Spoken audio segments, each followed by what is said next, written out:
नमस्कार दोस्तों। कैसे हो आप सभी। उम्मीद करता हूँ आप सभी अच्छे ही होंगे। हम आ गए हैं दोस्तों आप सबके बीच एक बार फिर एक लेटेस्ट और ऑथेंटिक न्यूज़ लेके, जो है दोस्तों उत्तराखंड प्रवक्ता भर्ती से संबंधित। तो दोस्तों जैसा कि आपको मैं बता दूं, आज काफ़ी संख्या में कुछ बच्चे रविंद्र जुगरान जी से मिलने गए थे कि प्रवक्ता भर्ती में जो कन्फ्यूज़न खड़ा हुआ है भर्ती को लेके, कुछ पता चल ही नहीं पा रहा है बच्चों को कि इसमें आगे होने क्या वाला है। स्क्रीनिंग होने वाला है, विषयवार परीक्षा होने वाली है, या कोई नए पैटर्न पे परीक्षा होने वाली है। आयोग ने परीक्षा तो स्थगित कर दी है, लेकिन अपनी तरफ से अभी कोई स्पष्टीकरण नहीं दिया है कि आयोग इस परीक्षा को अब आगे कैसे कराएगा, कब तक कराएगा। तो इसी मामले को लेके काफ़ी बच्चे आज माननीय पूर्व राज्य मंत्री रविंद्र जुगरान जी से मिलने गए। तो रविंद्र जुगरान जी से बच्चों ने यही पूछा कि इस भर्ती में अब आगे क्या होने वाला है। जैसा कि आप देख सकते हो दोस्तों, बच्चे पुष्प भेंट लेके जुगरान जी पे गए, क्योंकि जुगरान जी दोस्तों सभी मुद्दों को लेके हर वर्ग के लोगों के साथ लड़ाई लड़ते रहते हैं। इसलिए उनको बच्चों ने आज सम्मानित भी किया कि आप इसी तरीके से बच्चों के साथ मिल के बच्चों के हक की लड़ाई लड़ते रहें और उन्हें इंसाफ दिलाते रहें। तो दोस्तों आज अगर मैं आपको बताऊं, तो बच्चों ने जो पहला प्रश्न जुगरान जी से पूछा था वो यही था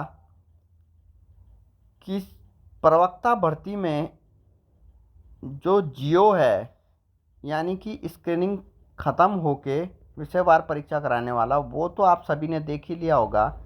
वो शासन ने तो आयोग को भेज दिया है और आयोग ने परीक्षा स्थगित भी कर दी है, लेकिन आयोग ने अभी तक कुछ स्पष्टीकरण भर्ती को लेकर नहीं दिया है।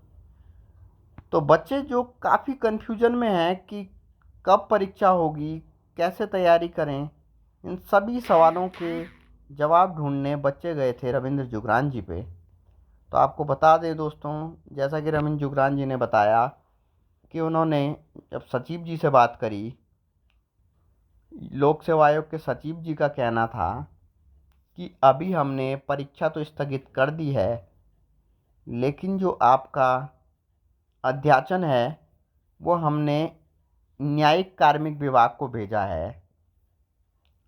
और न्यायिक कार्मिक विभाग को भेजने के पीछे कारण ये है दोस्तों कि आयोग के सचिव का कहना है कि जब तक हमें कार्मिक विभाग से कोई दिशा निर्देश नहीं आ जाता पेपर को लेके कि इस परीक्षा को कैसे और किस पैटर्न में कराना है आगे, तब तक हम इसमें कुछ भी डिसीज़न नहीं ले सकते। अभी हमने खाली स्थगित कर दी है, लेकिन जो भी दिशा निर्देश हमें कार्मिक विभाग देगा, हम उसी दिशा में आगे बढ़ते हुए ये परीक्षा कराएंगे। तो दोस्तों जैसा कि आपको बता दें कि जुगरान जी ने कहा कि क्योंकि हमारे जो मुख्य सचिव हैं वो अभी आनंद वर्धन जी को बनाया गया है, वो इससे पहले कार्मिक सचिव थे, तो अभी जो कार्मिक सचिव का पद शासन में है वो रिक्त पड़ा हुआ है। तो जुगरान जी ने कहा कि कार्मिक सचिव का पद रिक्त पड़े होने की वजह से वहाँ के सारे काम अभी लटके हुए हैं और ये अध्याचन भी वहीं पे लटका हुआ है। तो जुगरान जी ने ये कहा कि उन्होंने मुख्य सचिव आनंद वर्धन जी से भी बात की है और ये विनती की है कि इस एक हफ्ते में मुख्यमंत्री से अनुमोदन करके किसी को फिलहाल कार्मिक सचिव के पद पर नियुक्त कर दिया जाए, चाहे परमानेंट बेसिस पे चाहे डेपुटेशन बेसिस पे, मतलब कार्यभारी बेसिस पे, ताकि जो भी काम सचिव कार्मिक की तरफ से होते हैं वो लटके हुए ना रहें। तो जुगरान जी का कहना ये है कि एक हफ्ते में जब सचिव कार्मिक की वहाँ नियुक्ति हो जाती है तो वहाँ से डिसीजन आके आयोग को भेज दिया जाएगा और जल्द ही आयोग संवाद के माध्यम से क्लियर कर देगा कि आयोग किस तरीके से भर्ती को आगे बढ़ाने जा रहा है। तो दोस्तों, जहां आपने इतना इंतज़ार कर दिया है, वहां कम से कम अभी 1 से 2 हफ्ते और इंतज़ार कीजिए। जुगरान जी का कहना है कि 1 से 2 हफ्ते में आयोग स्थिति क्लियर कर देगा कि आयोग किस पैटर्न पे आगे परीक्षा कराने वाला है। ये तो था दोस्तों पहला सवाल भर्ती को लेके। दूसरी मांग जो बच्चों ने रखी वो थी प्रवक्ता भर्ती में पद वृद्धि। जैसा कि बच्चों ने निकाला है आरटीआई के माध्यम से, 3000 प्रवक्ता के रिक्त पद पड़े हुए हैं। तो बच्चों की ये भी मांग थी कि कम से कम 20-30% भी अगर पद वृद्धि होती है तो ये पद 1000 से ऊपर हो जाते हैं।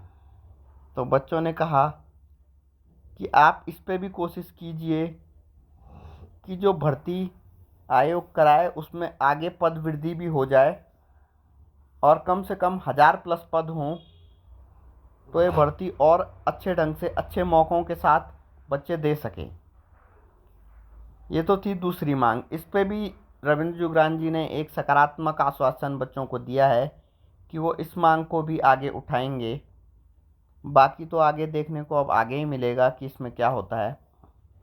एक मांग ये भी बच्चों ने रखी थी कि जो अशासकीय विद्यालय हैं, 2 प्रकार के विद्यालय होते हैं, शासकीय अशासकीय। तो जो अशासकीय विद्यालय हैं जिनमें लेक्चरर के पद जो होते हैं वो अभी फ़िलहाल इंटरव्यू के माध्यम से होते हैं। तो बच्चों की मांग ये थी कि उसमें भी जो विज्ञप्ति निकले उसमें सिलेक्शन लिखित प्रतियोगी परीक्षा के द्वारा चयन आयोग के माध्यम से कराया जाए। इस पे भी रविंद्र जुगरान जी ने सकारात्मक आश्वासन देते हुए कहा है कि वो इस मांग को भी आगे रखेंगे दोस्तों। और दोस्तों, एक मांग बच्चों ने जो रखी है वो ये है कि जो गेस्ट लेक्चरर वैकेंसी है उसमें सरकार 2018 से जो फॉर्म भराए हैं उसी की वेटिंग लगाने में लगी हुई है और उन्हीं को उन पदों में भरने में लगी हुई है। तो एक मांग ये थी कि जिन बच्चों ने 2018 के बाद बीएड किया है उनको भी गेस्ट टीचर वैकेंसी में मौका मिले और उनका भी सिलेक्शन उसमें हो सके। तो रविंद्र जुगरान जी ने हर एक प्रश्न पे एक सकारात्मक आश्वासन दिया है बच्चों को कि वो उनकी मांगों को लेकर प्रखरता से आगे रखेंगे। तो दोस्तों, नए जो नए बच्चे हैं दोस्तों, उनके लिए भी ये एक बात उठ के आ रही है कि आयोग अगर इसमें भर्ती दोबारा से निकालता है तो कुछ बच्चे आज आयोग में ऐसे भी आए थे जिनकी मांग ये थी कि उन्हें भी मौका मिला जाए। मोस्टली उसमें सिरदेव सुमन के बच्चे थे जिनका रिजल्ट लेट आने की वजह से वो अपनी परीक्षा से वंचित रह गए हैं। तो जुगरान जी ने ये भी वादा किया है कि मैं पूरी कोशिश करूँगा कि इस भर्ती की विंडो एक बार दोबारा से रीओपन हो सके, जिसमें जो वंचित छात्र रह गए हैं उनको भी एक बार मौका मिल सके।